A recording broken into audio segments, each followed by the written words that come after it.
আজ আবার কি মতলব এটি বসলো আমার ঘরত? ও আল্লাহ মতলব টতলব কিছুই লয় গো, না ভাতত চাউল কম করে দিও। ভাতের চাউল কিসব কম দেবো? কি আছে আগে তাই কম। আমাকে না বিয়ে করা না হলে ভাতত চাউল কম দে। কি কি কি কি কি আরে বলুন কি? আমাকে না বিয়ে করা না হলে ভাতত চাউল কম দে।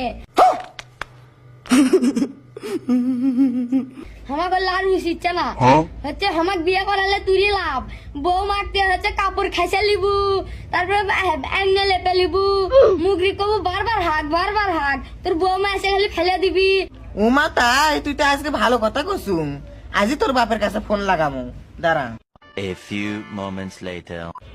হ্যালো রোমানের বাপ, তোমার ছেলে বলে বিয়ে করবি, আজকে আমাকে সেই প্রস্তাব দিচ্ছে।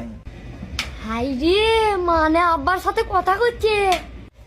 ইয়ে তাড়াতাড়ি আয়, মা ওটি আব্বার সাথে কথা করছে, আমি ওটি যাই ডায়লগ দেবো, তুই ক্যামেরা করবো আয়। কি করো, খাওয়া দাওয়া করছো? ও মা ও ক্যামেরা ইয়ে মুখে কর, পিছে ক্যামেরা কর। কে বন্ধু তুই ক্যামেরা ধর। যার বউ নেই তার কেউ নেই। কষ্ট রে বুকে কষ্ট। আমি জানি একাকিত্ব কাটানো কতটা কঠিন, আমি একাকিত্ব রোগে ভুগছি। এই শীতকাল কাটানো কতটা যে কঠিন, কি কি কি কি কি আরে বলুন। এই শীতকাল কাটানো কতটা যে কঠিন। শীতকালে কেমনে থাকি, গরম হয় না বিছানা। আমি সারা কেউ জানে না, কেউ কি আমার খোঁজ নেই। দেখো তো আমাকে বিয়া লজ্জা ছেলের কাণ্ড কীর্তি। বাপ মায়ের সামনে কি করা লাগবি সেই কমন সেন্সও নাই।